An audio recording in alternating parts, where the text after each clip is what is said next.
Hey, today I am going to be reading my favorite short story ever published, and I have two quick disclaimers. Disclaimer 1, there's not going to be a whole lot to look at in this video because I want the words and my performance of the words to do the talking rather than the pictures on screen. And I also don't feel like I could draw something good enough for this story. So feel free to put this on in the background while you go do something else. Disclaimer 2. As you all probably know to do by now, and I hate that I have to say this, but, I definitely should. People should just know this by default, I think, but just keep in mind the era of which this story comes from. There may be some language that people find upsetting. However, this is not going to stop me from reading it verbatim, because this is a damn good story, and I cannot, nor should you, let people's sensitivity to certain words dictate how you talk, how you read, how you sing, and how you art. And so, last thing, before we get into it, I'm sorry if you don't like the voice that I give the main character. It is not my intention to draw on stereotypes or hurt people. It's just how I read it. It's how I imagine it. So if you don't like that, I'm sorry. But with that said, this is Flowers for Algernon by American author Daniel Keyes, 1959. Progress Report 1, March 5th, 1965. Mr. Strauss says that I should write down what I think and everything that happens to me from now on.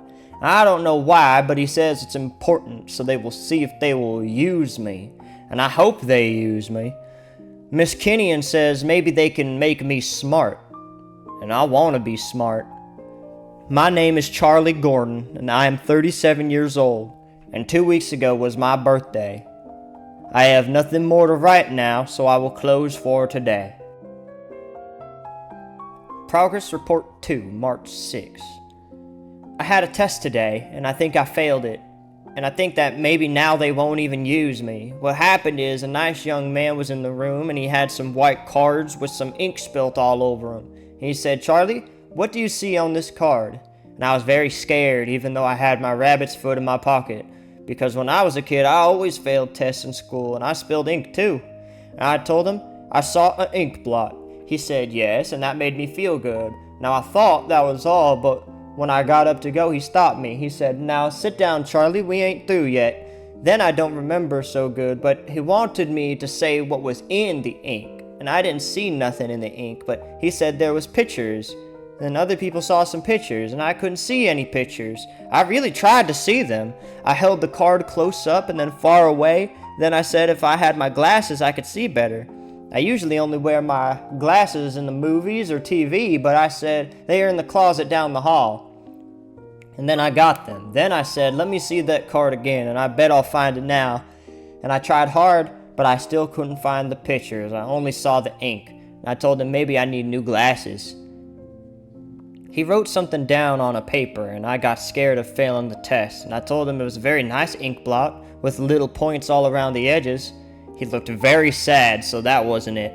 I said, please let me try again. I'll get it in a few minutes. I'm just not so fast sometimes. I'm a slow reader too in Miss Kenyon's class for slow adults, but I'm trying very hard. And he gave me a chance with another card that had two kinds of ink spilt on it, red and blue.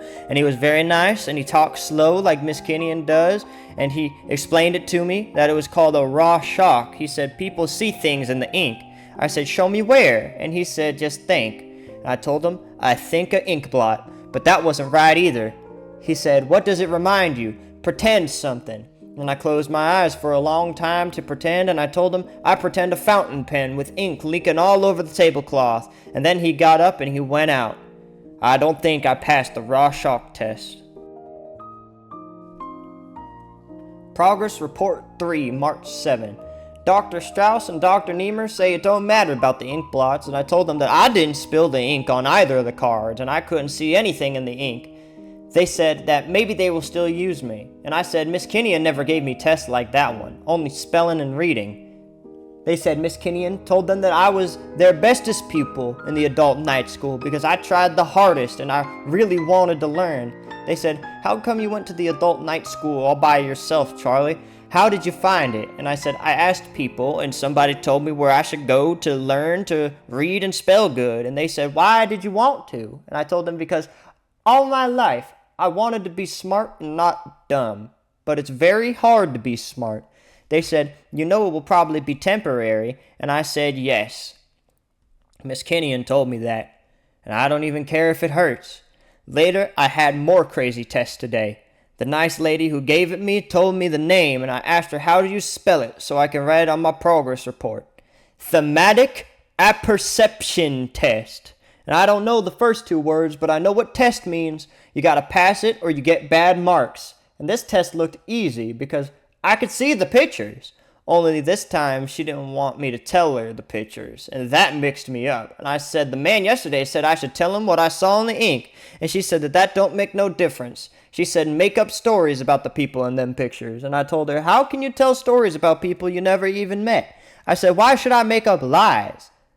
I never tell lies anymore because I always get caught. And she told me this test and the other one, or the raw shock, was forgetting personality. And I laughed so hard. I said, how can you get that sort of thing from ink blots and photos? And she got sore and put her pictures away.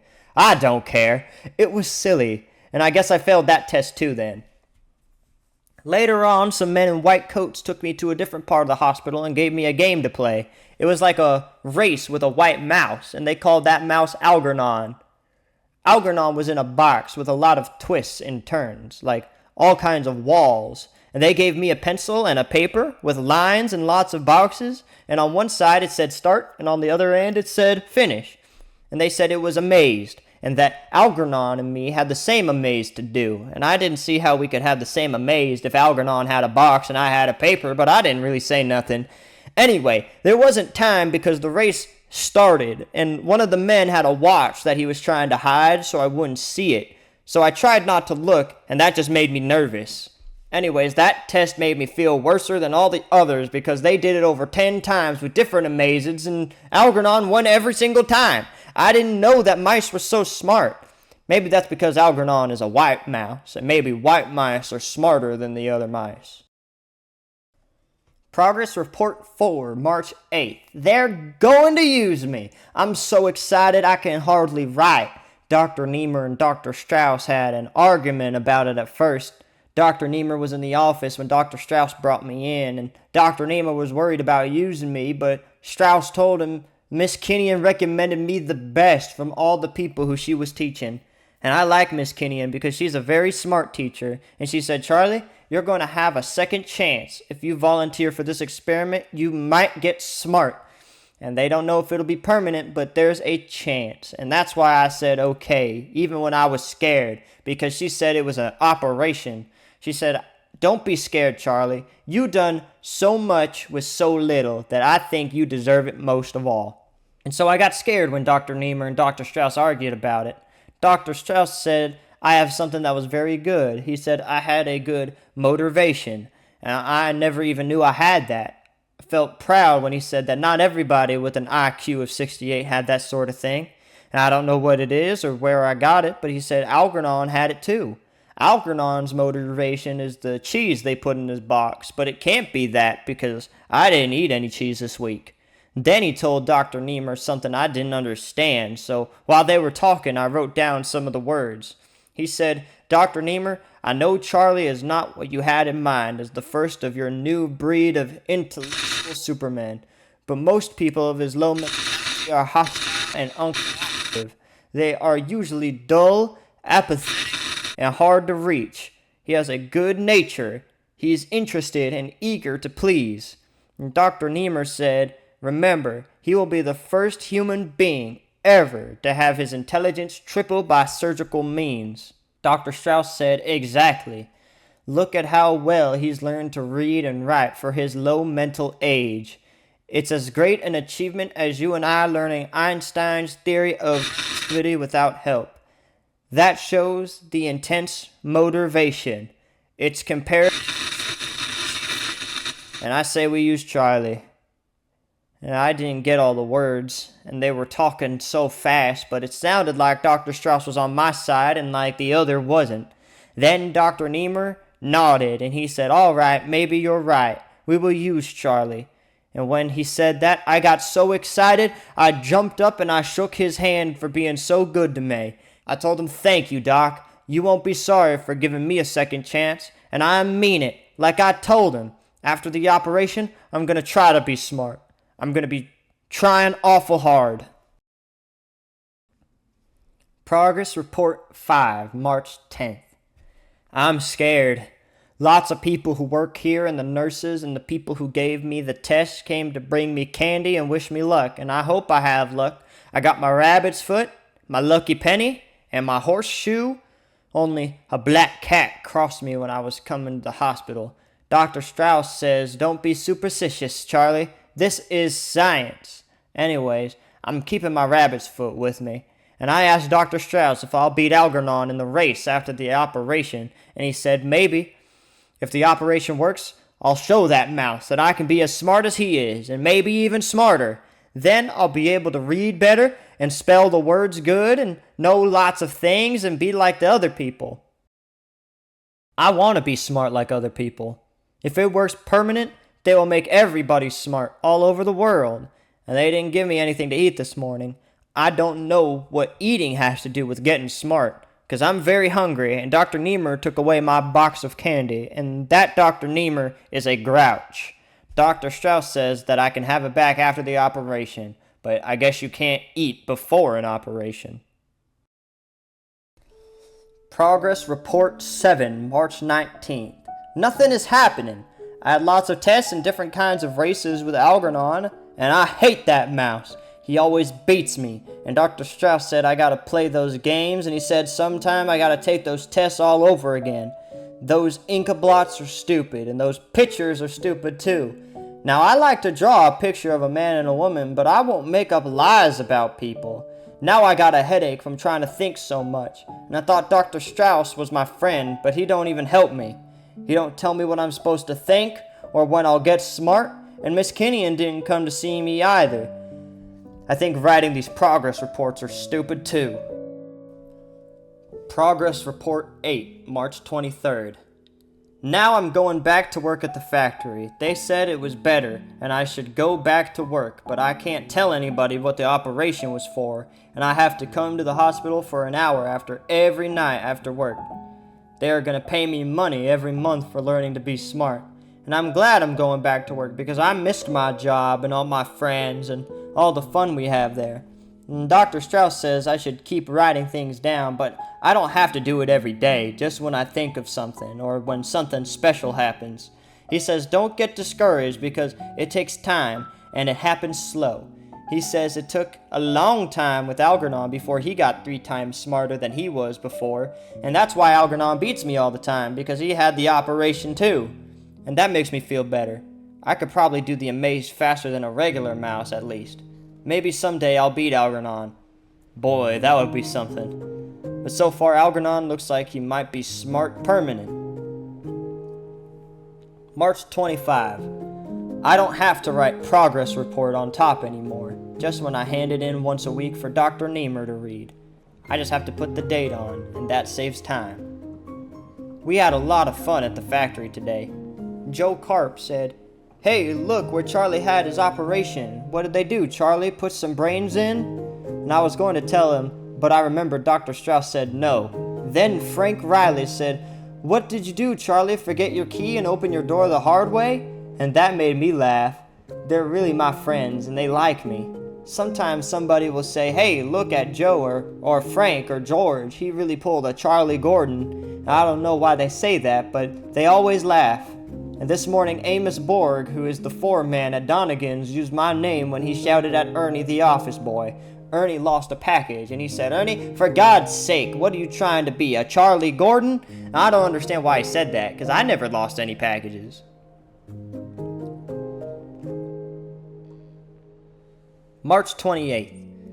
Dr. Strauss came to my room last night to see why I didn't come in like I was supposed to. I told him that I don't like to race with Algernon anymore. He said I don't have to for a while, but I should still come in. He had a present for me, only it wasn't a present, but just for land. I thought it was a little television, but it wasn't. He said I gotta turn it on when I go to sleep. I said, "You're kidding. Why should I turn it on when I'm going to sleep?" Who ever heard a thing like that? But he said, if I wanted to get smart, I gotta do what he says. And I told him I didn't think I was going to get smart. And he put his hand on my shoulder and he said, Charlie, you don't know it yet, but you're getting smarter all the time. You won't notice for a while. And I think he was just being nice to me, to make me feel good because I don't look any smarter. Oh yes, I almost forgot. I asked him, when can I go back to the class at Miss Kenion's school? He said that I won't go there. He said that soon Miss Kenyon will come to the hospital to start and teach me special. And I was mad at her for not coming to see me when I got the operation, but I like her, so maybe we will be friends again. March 29. That crazy TV kept me up all night. How can I sleep with something yelling crazy things all night in my ears? And the nutty pictures. Wow, I don't know what it says when I'm up, so how am I going to know when I'm sleeping? Dr. Strauss says it's okay. He says my brains are learning when I sleep, and that will help me when Miss Kenyon starts my lessons in the hospital. Only I found out it isn't a hospital, it's a laboratory. And I think it's all crazy. If you can get smart when you're sleeping, why do people go to school? That thing I don't think will work. I used to watch The Late Show and The Late Late Show on TV all the time, and it never made me smart. Maybe you have to sleep while you watch it.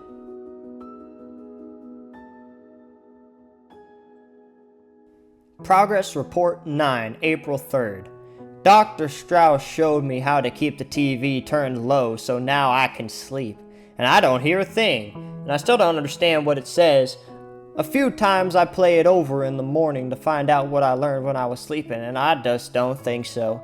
Miss Kenyon says maybe it's another language or something. But most times it sounds American. It talks so fast, faster than even Miss Gold, who was my teacher in 6th grade. And I remember she talked so fast I couldn't understand her. And I told Dr. Strauss what good is it to get smart in my sleep, because I want to be smart when I'm awake too. He says it's the same thing, and I have two minds. He says there's the subconscious and the conscious. That's how you spell it. And one don't tell the other what it's doing. They don't even talk to each other. And that's why I dream. And boy, have I been having some crazy dreams. Wow. Ever since that night TV. The late, late, late, late, late show. I forgot to ask him if it was only me or if everybody had those two minds. And I just looked up the word in the dictionary. Dr. Strauss gave me a dictionary. The word is subconscious. Adjective, of the nature of mental operations yet not present in the consciousness as subconscious conflict of desires. And there's more, but I still don't know what any of it means. This isn't a very good dictionary for dumb people like me. Anyway, the headache is from the party. My friends from the factory, Joe Carp and Frank Riley, invited me to go with them to Muggsy's saloon for some drinks. And I don't like to drink, but they said we will have lots of fun, and I had a good time. Joe Carp said I should show the girls how I mop out the toilet in the factory, and he got me a mop, and I showed them, and everybody laughed when I told them that Mr. Donegan said I was the best janitor he ever had because I like my job, and I do it good, and never come in late or even miss a day, except for my operation. And I said, Miss Kenyon always said, Charlie, be proud of your job because you do it good, and everybody laughed. And we had a good time, and they gave me lots of drinks, and Joe said Charlie is a card when he's potted. Now, I don't know what that means, but everybody likes me, and we really have fun, and I can't wait to be smart like my best friends, Joe Carp and Frank Riley. And I don't remember how the party was over, but I think I went out to buy a newspaper and coffee for Joe and Frank, and when I came back, there was no one there. I looked for them all over till late. Then I don't remember so good, but I think I got sleepy or sick. A nice cop brought me back home, or at least that's what my landlady, Miss Flynn, says. But I got a headache and a big lump on my head, and black and blue all over, and I think maybe I fell, but Joe Carp says it was the cop. They beat up drunks sometimes, but I don't think so. Miss Kenyon says cops are there to help people. Anyway, I got a bad headache, and I'm sick and hurting all over. I don't think I'll drink anymore. April 6th. I beat Algernon! I didn't even know I beat him until Bert the tester told me. Then the second time I lost because I got too excited and I fell off the chair before I finished, but after that I beat him 8 more times. I must be getting smart to beat a smart mouse like Algernon, but I just don't feel smarter. I wanted to race Algernon some more, but Bert said that's enough for one day. They let me hold him for a minute, and honestly, he's not so bad. He is soft like a ball of cotton, and he blinks, and when he opens his eyes, they're black and pink on the edges. And I said I can feed him, because I felt bad to beat him, and I wanted to be nice and make friends with him. But Bert said that, no, Algernon is a very special mouse with an operation like mine, and he was the first of all the animals to stay smart for so long. He told me Algernon is so smart that every day he has to solve a test to get his food. It's a thing like a lock on a door that changes every time, and Algernon goes in to eat, so he has to learn something new to get his food. That made me sad, because what if he couldn't learn? He would be hungry. I don't think it's right to make you pass a test to eat. How would Dr. Niemer like it to have to pass a test every time he wants to eat? But I think I'll be friends with Algernon. April 9th. Today, after work, Miss Kinnian was at the laboratory. She looked like she was glad to see me, but scared, and I told her, "Don't worry, Miss Kinnian, I'm not smart yet," and she laughed. She said, "I have confidence in you, Charlie. The way you struggle so hard to read and write better than all the others, at worst, you will have it for a little while, then you're doing it for science." We were reading a very hard book. I never read such a hard book before. It's called Robinson Crusoe, about a man who gets marooned on a desert island. He is smart and figures out all kinds of things so he can have a house and food, and he's a good swimmer too. Only I feel sorry because he's all alone and has no friends. But I think there must be someone else on the island, because there's a picture with this funny umbrella looking at footprints, and I hope he gets a friend and not be lonely. April 10th. Miss Kinnian teaches me to spell better. She says, look at a word and close your eyes and say it over and over until you remember. I have lots of trouble with through, that you say through, and enough and tough. You don't say enu and two. You gotta say enough and tough. That's how I used to write it too before I started to get smart. And I'm confused, but Miss Kinnian says there's really no reason in spelling. April 14th. Finished Robinson Crusoe. I want to find out more about what happens to him, but Miss Kinnian says that's all there is. Why?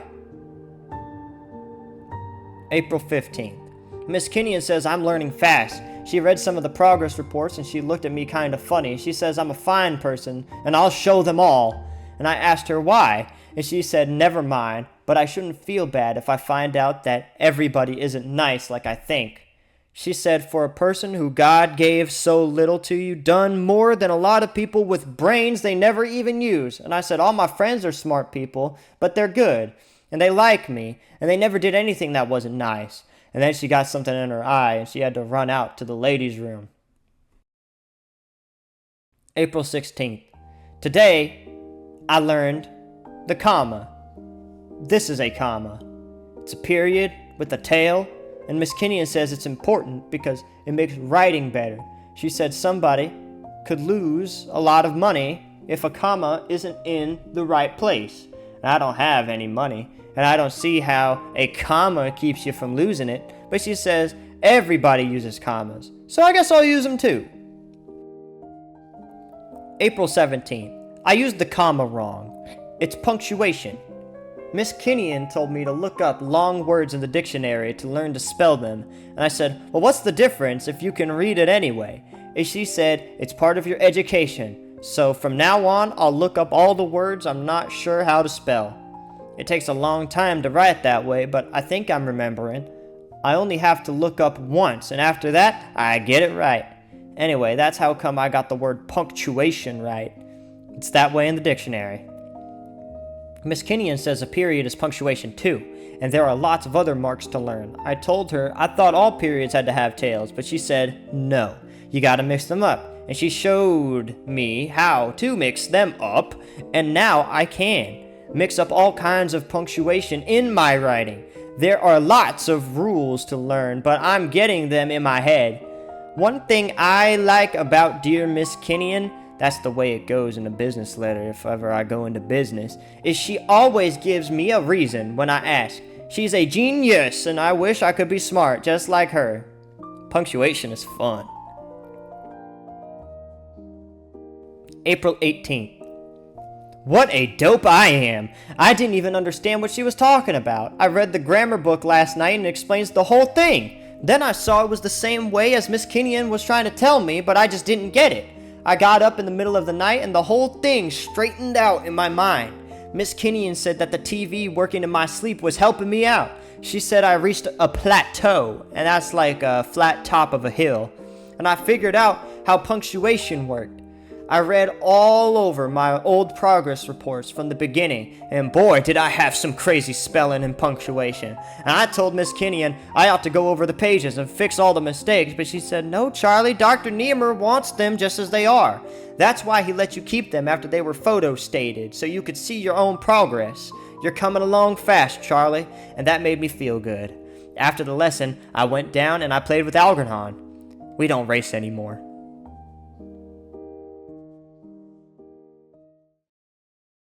April 20. I feel sick inside. Not sick like for a doctor, but inside my chest it feels empty, like getting punched, and a heartburn at the same time. I wasn't going to write about it, but I guess I got to because it's important. Today was the first time I ever stayed home from work because last night Joe Carp and Frank Riley invited me to a party. There were lots of girls and some men from the factory, and I remembered how sick I got last time I drank too much, so I told Joe I didn't want anything to drink. So he said okay, and he gave me a plain Coke instead. Now it tasted funny, but I thought it was just a bad taste in my mouth. We had a lot of fun for a while, and Joe said I should dance with Ellen, and she would teach me the steps. And I fell a few times, and I couldn't understand why, because no one else was dancing besides me and Ellen. And all the time I was tripping because somebody's foot was always sticking out. Then, when I got up, I saw the look on Joe's face, and it gave me a funny feeling in my stomach. "He's a scream," one of the girls said. Everybody was laughing. And Frank said, "Well, I ain't laughed this hard since we sent him off for the newspaper that night at Muggsy's and ditched him." Look at him. His face is red. He is blushing. Charlie is blushing. "Hey, Ellen, what'd you do to Charlie? I never saw him act like that before."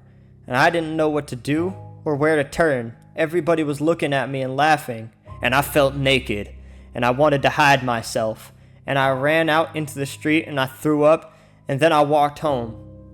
It's a funny thing, I never knew that Joe and Frank and the others liked to have me around all the time to make fun of me. Now I know what it means when they say to pull a Charlie Gordon, and I am ashamed. Progress Report 11, April 21st. Still didn't go into the factory. I told Miss Flynn, my landlady, to call and tell Mr. Donegan I was sick. Miss Flynn looks at me very funny lately, like she's scared of me. I think it's a good thing about finding out how everybody laughs at me, and I've thought about it a lot. It's because I'm just so dumb and I don't even know when I'm doing something dumb. People think it's funny when a dumb person can't do things the same way they can. Anyway, now I know I'm getting smarter every day. I know punctuation, I can spell good, I like to look up all the hard words in the dictionary, and I remember them. And I'm reading a lot now. Miss Kinnian says I read very fast. Sometimes I even understand what I'm reading about, and it stays in my mind. There are times when I can close my eyes and think of a page, and it all comes back like a picture. Besides history, geography, and arithmetic, Miss Kinnian says I should start to learn a few foreign languages. And Dr. Strauss gave me some more tapes to play while I sleep. Now, I still don't understand how that conscious and unconscious mind works, but Dr. Strauss says not to worry about it. He just asked me to promise that when I start learning college subjects next week, I wouldn't read any books on psychology. That is, until he gives me permission. Now, I feel a lot better today, but I guess I'm still a little angry that all that time people were laughing and making fun of me because I wasn't so smart. Well, when I become intelligent, like Dr. Strauss says, with 3 times my IQ of 68, then maybe I'll be like everyone else, and people will like me and be friendly. And I'm not sure what an IQ is. I mean, Dr. Niemer said it was something that measured how intelligent you were, like a scale in the drugstore weighs in pounds. But Dr. Strauss had a big argument with him and said an IQ didn't weigh intelligence at all. He said an IQ showed how much intelligence you could possibly get, like the numbers on the outside of a measuring cup. But you still had to fill that cup up with stuff. And then when I asked Bert, who gave me my intelligence tests and works with Algernon, he said that both of them were wrong. Only I had to promise not to tell them he said so. Bert says that the IQ measures a lot of different things, including some of the things you learned already, and it really isn't any good at all. So I still don't know what an IQ is, except that mine is going to be over 200 soon. And I didn't want to say anything, but I just don't see how if they don't even know what it is or where it is, I don't see how they know how much of it you've got. And Dr. Niemer says I have to take the Rorschach test tomorrow. And I wonder what that is. April 22nd. I found out what a Rorschach is. It's that test I took before the operation, the one with the ink blots on the pieces of cardboard. And the man who gave me that test was the exact same man. I was scared to death of those ink blots. I knew he was going to ask me to find the pictures, and I knew I wouldn't be able to. I was thinking to myself, if only there was some way of knowing what kind of pictures were hidden there. Maybe there weren't any pictures at all. Maybe it was just a trick to see if I was dumb enough to look for something that wasn't even there. Just thinking about all of that made me sore at him. "All right, Charlie," he said. "You've seen these cards before, remember?" "Of course I remember," I said. The way I said it, I think he knew I was angry, and he looked up surprised. "Yes, of course. Now I want you to look at this one. What might this be? What do you see on this card? People see all sorts of things in these ink blots. Tell me what it might be for you. What it makes you think of." And I was shocked. That wasn't what I had expected him to say at all. "You mean there are no pictures hidden in those ink blots?" He frowned and took off his glasses. "What?" "Pictures, hidden in the ink blots. Last time you told me that everyone could see them, and you wanted me to find them too." And he explained to me that the last time he had used almost the exact same words he was using now. And I didn't believe it. And I still have the suspicion that he misled me at the time, just for the fun of it. Unless... I don't know anymore. Could I have just been that feeble-minded? We went through the cards slowly. One of them looked like a pair of bats tugging at something. Another one looked like two men fencing with swords. I imagined all sorts of things. I guess I got carried away. But I didn't trust him anymore, and I kept turning them around and even looking on the back to see if there was anything there that I was supposed to catch. While he was making his notes, I peeked out of the corner of my eye to read it, but it was all in a code that looked like this. The test still doesn't make sense to me. It seems to me that anyone could make up lies about the things that they didn't really see. How could he know I wasn't making a fool of him by mentioning things that I didn't really imagine? Maybe I'll understand it when Dr. Strauss lets me read up on psychology. April 25th. I just figured out a new way to line up the machines in the factory, and Mr. Donegan says it will save him $10,000 a year in labor and increase production. He gave me a $25 bonus, and I wanted to take Joe Karp and Frank Riley out to lunch to celebrate, but Joe said he had to buy some things for his wife, and Frank said he was meeting his cousin for lunch, and I guess it'll take some time for them to get used to the changes in me. But everybody seems to be frightened of me. When I went over to Amos Borg and tapped him on the shoulder, he jumped in the air. People don't talk to me anymore or kid around the way they used to. It makes the job kind of lonely. April 27th. I got up the nerve today to ask Miss Kinnian to have dinner with me tomorrow night to celebrate my bonus. And at first she wasn't sure it was right, but I asked Dr. Strauss and he said it was more than okay. Dr. Strauss and Dr. Niemer don't seem to be getting along so well though. They're arguing all the time. This evening when I came in to ask Dr. Strauss about having dinner with Miss Kinnian, I heard them shouting. Dr. Niemer was saying that it was his experiment and his research, and Dr. Strauss was shouting back that he contributed just as much, because he found me through Miss Kinnian, and he performed the operation. Dr. Strauss said that someday thousands of neurosurgeons might be using his technique all over the world, and Dr. Niemer wanted to publish the results of the experiment at the end of this month, so Dr. Strauss wanted to wait a while longer to be sure. Dr. Strauss said that Dr. Niemer was more interested in the chair of psychology at Princeton than he was in the experiment. And Dr. Niemer said that Dr. Strauss was nothing but an opportunist who was trying to ride to glory on his coattails. When I left afterward, I found myself trembling, and I don't know why for sure, but it was as if I had seen both men clearly for the first time. I remember hearing Bert say that Dr. Niemer had a shrew of a wife who was pushing him all the time to get things published so that he could become famous. Bert said that the dream of her life was to have a big shot husband, but was Dr. Strauss really trying to ride on his coattails? April 28th. I don't understand why I never noticed how beautiful Miss Kinnian really is. She has brown eyes and feathery brown hair that comes to the top of her neck. And she is only 34. I think from the very beginning that I had the feeling that she was an unreachable genius and very, very old. Now, every time I see her, she grows younger and more lovely. We had dinner and a long talk, and when she said that I was coming along so fast that soon I'd be leaving her behind, I laughed. It's true, Charlie. You're already a better reader than I am. You can read a whole page at a glance, while I can take in only a few lines at a time, and you remember every single thing you read. I'm lucky if I can recall the main thoughts and the general meanings. But I don't feel intelligent. There are so many things I don't understand, I said. She took out a cigarette and I lit it for her. You've got to be a little patient. You're accomplishing in days and weeks what it takes normal people to do in half a lifetime. That's what makes it so amazing. You're like a giant sponge now, soaking things in. Facts and figures and general knowledge, and soon you'll begin to connect them too. You'll see how the different branches of learning are related, and there are many levels, Charlie, like steps on a giant ladder that take you up higher and higher to see more and more of the world around you. I can only see a little bit of that, Charlie, and I won't go much higher than I am now, but you'll keep climbing up, and you'll see more and more, and each step will open new worlds that you never even knew existed. And then she frowned. I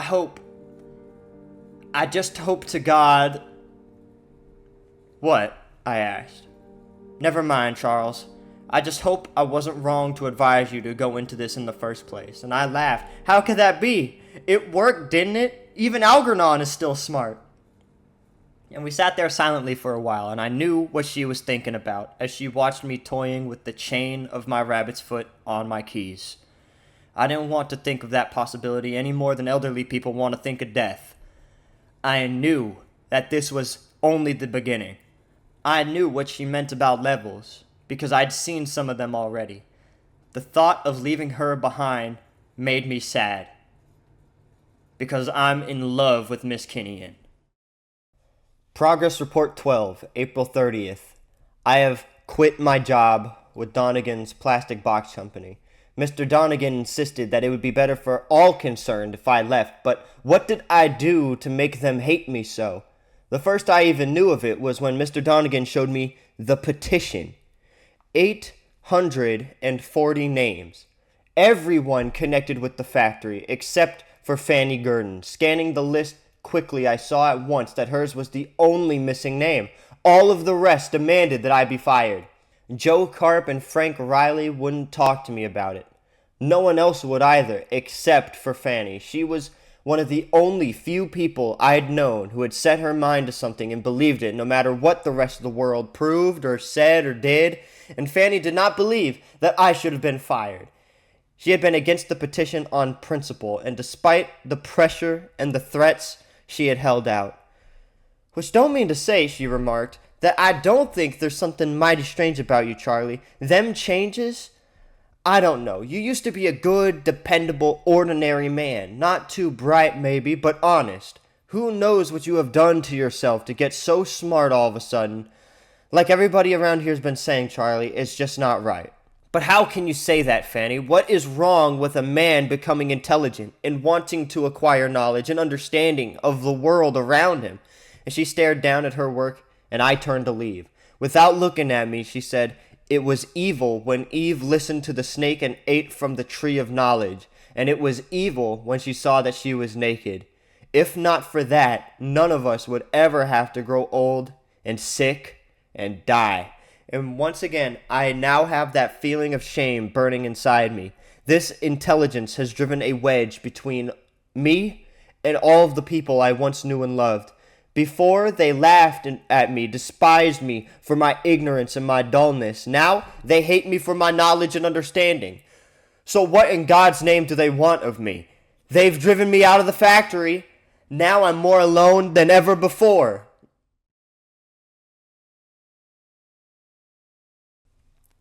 May 15th.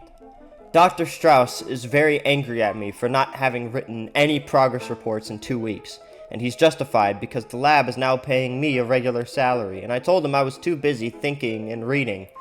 Then I pointed out that writing was such a slow process, and it made me impatient with my own poor handwriting, so he suggested that I learn to type. And it's much easier to write now because I can type nearly 75 words a minute. Dr. Strauss continuously reminds me of the need to speak and write simply so that people will be able to understand me. And I'll try to review all the things that happened to me during these last 2 weeks. Algernon and I were presented to the American Psychological Association, sitting in convention with the World Psychological Association last Tuesday. We created quite the sensation. Dr. Niemer and Dr. Strauss were very proud of us. Now, I suspect that Dr. Niemer, who is 60, 10 years older than Dr. Strauss, finds it necessary to see tangible results of his work. Undoubtedly the result of pressure by Mrs. Niemer. Contrary to my earlier impression of him, I realize that Dr. Niemer is not at all a genius. He has a very good mind, but it struggles under the specter of self-doubt. He wants people to take him for a genius. Therefore, it is important for him to feel that his work is accepted by the world. And I believe that Dr. Niemer was afraid of further delay because he worried that someone else might make a discovery along these lines and take the credit from him. Dr. Strauss, on the other hand, might be called a genius, although I feel that his area of knowledge are just too limited. He was educated in the tradition of narrow specialization. The broader aspects of background were neglected far more than necessary, even for a neurosurgeon. I was shocked to learn that the only ancient languages he could read were Latin, Greek, and Hebrew, and that he knows almost nothing of mathematics beyond the elementary levels of the calculus of variations. When he admitted this to me, I found myself almost annoyed. It was as if he had hidden this part of himself in order to deceive me, pretending, as many people do, I've discovered, to be what he is not. No one I've ever known is what he appears to be on the surface. Dr. Niemer appears to be uncomfortable around me now. Sometimes when I try to talk to him, he just looks at me strangely and turns away. I was angry at first when Dr. Strauss told me I was giving Dr. Niemer an inferiority complex. I thought he was mocking me, and I'm oversensitive at being made fun of. But how was I supposed to know that a highly respected psycho-experimentalist like Niemer was unacquainted with Hindustani and Chinese? It's absurd when you consider the work that is being done in India and China today in the very field of his study. I asked Dr. Strauss how Niemer could refute Rahamajati's attack on his methods and results if Niemer couldn't even read them in the first place. And that strange look on Dr. Strauss's face can only mean one of two things. Either he doesn't want to tell Niemer what they're saying in India, or else, and this worries me, Dr. Strauss doesn't know either. So I must be careful to speak and write clearly and simply so that people will not laugh. May 18th. I am very disturbed. I saw Miss Kinnian last night for the first time in over a week, and I tried to avoid all discussions of intellectual concepts and to keep the conversation on a simple, everyday level, but she just stared at me blankly and asked me what I meant about the mathematical variance equivalence in Doberman's Fifth Concerto. When I tried to explain, she stopped me and laughed at me, and I guess I got angry. But I suspect I'm approaching her on the wrong level. No matter what I try to discuss with her, I am unable to communicate. I must review Weierstrass's equations on levels of semantic progression. I find that I don't communicate with people much anymore. So thank God for books and music and things I can think about. I am alone in my apartment at Miss Flynn's boarding house most of the time, and I very seldom speak to anyone. May 20. I would not have noticed the new dishwasher, a boy of about 16, at the corner diner where I take my evening meals, if not for the incident of the broken dishes. They crashed to the floor, shattering and sending bits of white china under all of the tables, and the boy stood there, dazed and frightened, holding the empty tray in his hand. The whistles and the catcalls from the customers, cries of, "Hey, there go the profits," and "Mazel tov," and, "Well, he didn't work here very long," which invariably seems to follow the breaking of glass or dishware in a public restaurant, all seemed to really confuse him. But when the owner came out to see what the excitement was all about, the boy cowered as if he had expected to be struck, and he threw up his arms as if to ward off the blow. All right, you dope," shouted the owner. "Don't just stand there. Get a broom and sweep up that mess." "A broom. A broom, you idiot! It's in the kitchen! Sweep up all the pieces!" The boy saw that he was not going to be punished. His frightened expression disappeared, and he smiled and hummed as he came back with the broom to sweep up the floor. A few of the rowdier customers kept up the remarks, amusing themselves at his expense. "Here, Sonny, over here, there's a nice piece behind you. Come on, do it again!" One even said, "He's not so dumb, really. It's easier to break 'em than to wash 'em." And as his vacant eyes moved across the crowd of amused onlookers, he slowly mirrored their smiles, and finally broke into an uncertain grin at the joke which he obviously did not understand. And I felt sick inside as I looked at his dull, vacuous smile. The wide, bright eyes of a child, uncertain but eager to please. They were laughing at him because he was mentally retarded, and I had been laughing at him too. Suddenly, I was furious at myself and all those who were smirking at him. I jumped up and I shouted, "Shut up! Leave him alone. It's not his fault he can't understand. He can't help what he is, but for God's sake, he's still a human being!" The room grew silent. I cursed myself for losing control and creating a scene. And I tried not to look at the boy as I paid my check and walked out without touching my food. I felt ashamed for us both. How strange it is that people of honest feelings and sensibilities, who would not take advantage of a man born without arms or legs or eyes, how such people think nothing of abusing a man born with low intelligence. It infuriates me to think that not too long ago I, like this boy, had foolishly played the clown, and I had almost forgotten. I'd hidden the picture of the old Charlie Gordon from myself because now that I was intelligent, it was something that had to be pushed out of my mind. But today, in looking at that boy for the first time, I saw what I had been. I was just like him. Only a short time ago, I learned that people laughed at me. Now I can see that unknowingly I joined with them in laughing at myself, and that hurts most of all. I have often reread my progress reports and seen the illiteracy, the childish naivete, the mind of low intelligence peering from a dark room through the keyhole at the dazzling light outside. I see that even in my dullness, I knew that I was inferior, and that other people had something that I lacked, something denied me. In my mental blindness, I thought that it was somehow connected with the ability to read and write, and I was sure that if I could just get those skills, I would automatically have intelligence too. Even a feeble-minded man wants to be like other men. A child may not know how to feed itself or what to eat, yet it knows of hunger. This, then, is what I was like, and I never knew. Even with my gift of intellectual awareness, I never really knew. This day was good for me. Seeing the past more clearly, I have decided to use my knowledge and my skills to work in the field of increasing human intelligence levels. Who is better equipped for this work than me? Who else has lived in both worlds? These are my people. Let me use my gift to do something for them. Tomorrow I will discuss with Dr. Strauss the manner in which I can work in this area. I may be able to help him work out the problems of widespread use of this technique which was used on me. And I have several good ideas of my own, too. There is so much that might be done with this technique. If I could be made into a genius, what about thousands of others like myself? What fantastic levels might be achieved by using this technique on normal people? And on geniuses! There are so many doors to open, and I am impatient to begin. Progress Report 13, May 23rd. It happened today. Algernon bit me. I visited the lab to see him as I do occasionally, and when I took him out of his cage, he snapped at my hand. I put him back and I watched him for a while. He was unusually disturbed and vicious. May 24th. Bert, who is in charge of the experimental animals, tells me that Algernon is changing. He is less cooperative, he refuses to run the mazes anymore, general motivation has decreased, and he hasn't been eating. Everyone is upset about what this may mean.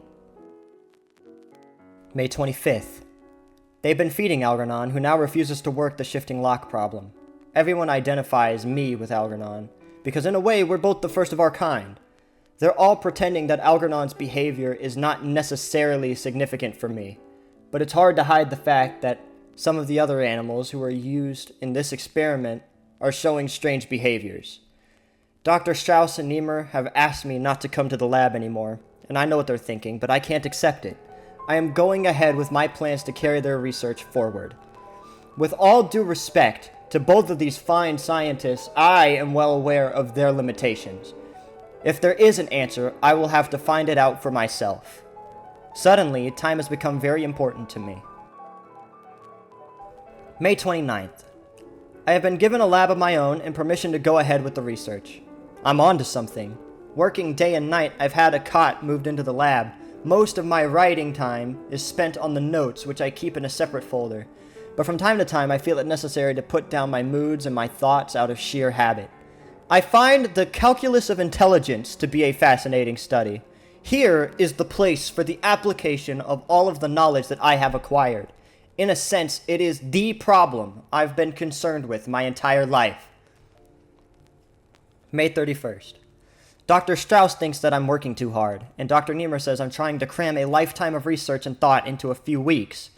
I know I should rest, but I'm driven on by something inside that will not let me stop. I've got to find the reason for the sharp regression in Algernon. I've got to know if and when it will happen to me. June 4th. Letter to Dr. Strauss. Dear Dr. Strauss, under separate cover, I am sending you a copy of my report entitled The Algernon-Gordon Effect, a study of structure and function of increased intelligence, which I would like to have you read and have published. As you see, my experiments are completed. I have included in all of my reports all of my formulae, as well as the mathematical analysis in the appendix. Of course, these should all be verified. Because of its importance to both you and Dr. Niemer, and need I say myself too, I have checked and rechecked my results a dozen times in hope of finding an error. And I am sorry to say that these results must stand. Yet for the sake of science, I am grateful for the little bit that I here add to the knowledge of the function of the human mind and of the laws governing the artificial increase of human intelligence. I recall your once saying to me that an experimental failure or the disproving of a theory was just as important to the advancement of learning as a success would have been, and I know now that this is true. I am sorry, however, that my own contribution to the field must rest upon the ashes of the work of the two men I regard so highly. Yours truly, Charles Gordon. Encloses the report. June 5th. I must not become emotional. The facts and the results of my experiments are clear, and the more sensational aspects of my own rapid climb cannot obscure the fact that the tripling of intelligence by the surgical technique developed by Drs. Strauss and Niemer must be viewed as having little to no practical applicability at the present time to the increase of the human intelligence. As I reviewed the records and the data on Algernon, I see that although he is still in his physical infancy, he has regressed mentally. Motor activity is impaired, there is a general reduction of glandular activity, there is an accelerated loss of coordination, and there are also strong indications of progressive amnesia. As will be seen by my report, these and other physical and mental deterioration syndromes can be predicted with a statistically significant result by the application of my formula. The surgical stimulus to which we were both subjected has resulted in an intensification and acceleration of all mental processes. The unforeseen development, which I have taken the liberty of calling the Algernon-Gordon effect, is the logical extension of the entire intelligence speed-up. The hypothesis here proven may be described simply in the following terms. Artificially increased intelligence deteriorates at a rate of time directly proportional to the quantity of that increase. I feel that this in itself is an important discovery. As long as I am able to write, I will continue to record my thoughts in these progress reports. It is one of my very few pleasures. However, by all indications, my own mental deterioration will be very rapid. I have already begun to notice signs of emotional instability and forgetfulness, the first symptoms of the burnout. June 10th. Deterioration is progressing. I have become absent-minded, and Algernon died 2 days ago. Dissection shows that my predictions were right. His brain had decreased in weight, and there was a general smoothing out of cerebral convolutions, as well as a deepening and broadening of the brain fissures. I guess the same thing is or will soon be happening to me. And now that it's a definite, I don't want it to happen. I put Algernon's body in a cheese box and I buried him in the backyard. I cried. June 15th. Dr. Strauss came to see me again, and I just wouldn't open the door, and I told him to go away, because I want to be left to myself. I have become touchy and irritable. I feel the darkness is closing in. It's hard to throw off thoughts of suicide. I keep telling myself how important this introspective journal will be. It's a strange sensation to pick up a book that you've read and enjoyed just a few months ago and discover that you don't remember it at all. I remembered how great I thought John Milton was, but when I picked up Paradise Lost, I couldn't understand it at all. And I got so angry that I threw the book across the room. I have to try to hold on to some of it, some of the things that I've learned. Oh God, please don't take it all away. June 19th. Sometimes at night I go out for a walk. Last night I couldn't remember where I lived. A policeman took me home. I have the strange feeling that this has all happened to me before, a long time ago. I keep telling myself I am the only person in the entire world who can describe what is happening to me. June 21st. Why can't I remember? I've got to fight it. I lie in bed for days and I don't know who or where I am. Then it all comes back to me in a flash. Fugues of amnesia, symptoms of senility, second childhood. I can watch them coming on. It's so cruelly logical. I learned so much and so fast, but now my mind is deteriorating rapidly. But I won't let it happen. I'll fight it. I can't help but think of that boy in the restaurant, the blank expression, the silly smiles, the people laughing at him. No, please, not that again. June 22nd. I'm forgetting things that I learned recently. It seems to be following the classic pattern. The last things learned are the first things forgotten. Or is that the pattern? I'd better look it up again. Anyways, I reread my paper on the Algernon-Gordon effect, and I get the strange feeling that it was written by somebody completely else. There are parts that I don't even understand. My motor activity is impaired. I keep tripping over things, and it becomes increasingly difficult to type. June 23rd. I've given up using the typewriter completely. My coordination is that bad. I feel that I'm moving slower and slower. I had a terrible shock today.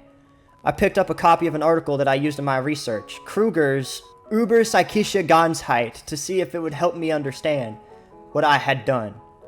First I thought that there was something wrong with my eyes, but then I realized that I could just no longer read German. I tested myself in all the other languages. It's all gone. June 30th. It's been a week since I dared to write again. It's all slipping away like sand through my fingers. Most of the books I have are too hard for me now. I get angry with them because I know that I read and understood them just a few weeks ago. And I keep telling myself I must write these reports so that somebody will know what is happening to me. But it gets harder to form the words and remember the spellings. I have to look up even simple words in the dictionary, and it's making me impatient with myself. Dr. Strauss comes around almost every day, but I keep telling him I wouldn't see or speak to anybody, and he feels guilty. They all do. But I don't blame anyone. I knew what might happen. But oh, how it hurts. July 7th. I don't know where the week went. Today is Sunday, and I know that because I can see through my window people going to church. I think I stayed in bed all week, but I remember Miss Flynn bringing me food a few times. I keep saying over and over that I've got to do something, but then I forget, or maybe it's just easier to not do what I say I'm going to do.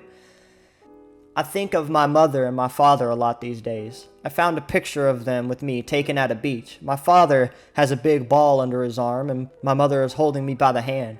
I don't remember them the way they are in the picture. All I remember is my father drunk most of the time and arguing with my mom about money. He never shaved much, and he used to scratch my face when he hugged me. My mother said he died, but cousin Milty said he heard his mom and dad say that my father ran away with another woman.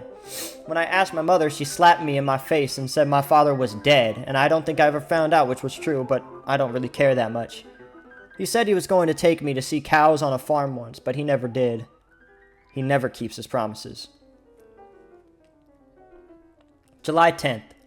My landlady, Miss Flynn, is very worried about me. She says the way I lay around all day and don't do anything, I remind her of her son before she threw him out of the house. She said she doesn't like loafers. If I'm sick, it's one thing, but if I'm a loafer, that's another thing, and she will not have it. And I told her that I think I am sick. I try to read a little bit every day, mostly stories, but sometimes I have to read the same things over and over again because I don't know what it means. And it's hard to write. I know I should look up all the words in the dictionary, but it's so hard, and I'm getting so tired all the time. Then I got the idea that I would only use the easy words instead of the long, hard ones, and that saves time. Anyways, I put flowers on Algernon's grave about once a week now. Miss Flynn thinks I'm crazy to put flowers on a mouse's grave, but I told her that Algernon was special. July 14th. It's Sunday again. I don't have anything to do to keep me busy now because my television set is broke and I don't have any money to get it fixed. I think I lost this month's check from the lab. I don't remember. I get awful headaches and aspirin doesn't help me much. Miss Flynn knows I'm really sick and she feels very sorry for me. She's a wonderful woman whenever someone is sick. July 22nd. Mrs. Flynn called a strange doctor to come see me. She was afraid I was going to die. I told the doctor I wasn't too sick and that I only forget sometimes. He asked me did I have any friends or relatives, and I said no, I don't have any. I told him I did have a friend called Algernon once, but he was a mouse and we used to run races together, and he looked at me kind of funny like he thought I was crazy. He smiled when I told him I used to be a genius. He talked to me like I was a baby, and he winked at Mrs. Flynn, and I got mad and I chased him out because he was making fun of me the way they all used to. July 24th. I have no more money, and Miss Flynn says that I've got to go back to work somewhere to pay the rent because I haven't paid for over 2 months. And I don't know any work but the job that I used to have at Donegan's Plastic Box Company, but I don't want to go back there because they all knew me when I was smart, and maybe they'll laugh at me. But I don't know what else to do to get money. July 25th. I was looking at some of my old progress reports, and it's very funny, but I can't read what I wrote. I can make out some of the words, but they don't really make sense. Miss Kinnian came to the door today, but I said go away, because I don't want to see you. And she cried, and I cried too, but I wouldn't let her in because I didn't want her to laugh at me. I told her I didn't like her anymore. And I told her I didn't want to be smart anymore either. But that's not true. I still love her and I still want to be smart, but I had to say that so she'd go away. She gave Miss Flynn money to pay for the rent, but I don't want that. I've got to get a job. Please let me not forget how to read or write. July 27th. Mr. Donegan was very nice when I came back and asked him for my old job of janitor. First, he was very suspicious, but I told him what happened to me, and he looked very sad and put his hand on my shoulder, and he said, "Charlie Gordon, you got guts." Everybody looked at me when I came downstairs and started working in the toilet, sweeping it out like I used to. I told myself, Charlie, if they make fun of you, don't get sore, because you remember, they are not as smart as you once thought they were. And besides, they were once your friends, and if they laughed at you, that doesn't mean anything, because they liked you too. One of the new men who came to work there after I went away made a nasty crack. He said, "Hey, Charlie, I hear you're a very smart fella, a real quiz kid. Say something intelligent." I felt bad, but Joe Carp came over and grabbed him by the shirt and said, "Leave him alone, you lousy cracker, or I'll break your neck." I didn't expect Joe to take my part, so I guess he's really my friend. Later, Frank Riley came over and said, "Charlie, if anybody bothers you or tries to take advantage of you, call me or Joe and we will set him straight." I said, "Thanks, Frank," and I got choked up, so I had to turn around and go into the supply room so he wouldn't see me crying. It's good to have friends. July 28th. I did a dumb thing today. I forgot I wasn't in Miss Kinnian's class at the adult center anymore like I used to be. I went in and I sat down in my old seat in the back of the room, and she looked at me funny and she said, "Charles." I didn't remember she ever called me that, only Charlie. So I said, "Hello, Miss Kinnian. I'm ready for my lesson today, only I lost my reader that we were using." And she started to cry, and she ran out of the room, and everybody looked at me, and I saw that they weren't the same people who used to be in my class. Then all of a sudden I remembered some things about the operation and me getting smart, and I said, "Holy smoke, I really pulled the Charlie Gordon that time." And I went away before she came back to the room. And that's why I'm going away from New York for good, because I don't want to do nothing like that again. I don't want Miss Kinnian to feel sorry for me, and everybody feels sorry at the factory, and I don't want that neither. So I'm going someplace where nobody knows that Charlie Gordon was once a genius and now he can't even read a book or write good.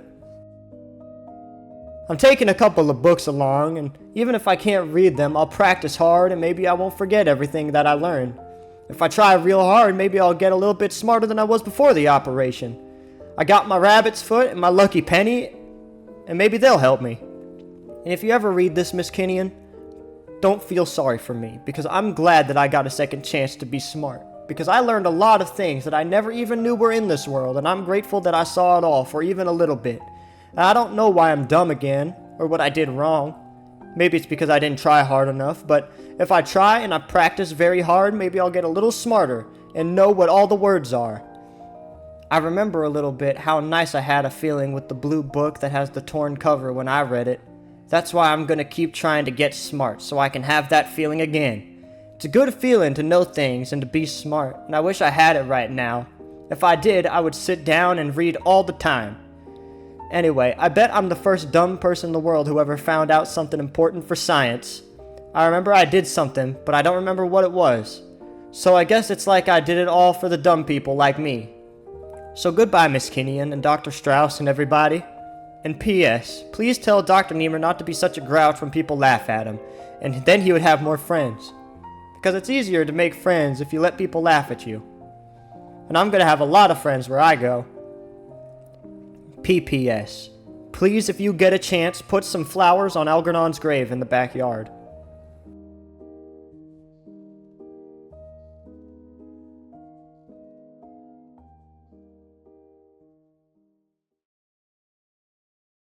And if you ever read this, Miss Kinnian, don't be sorry for me.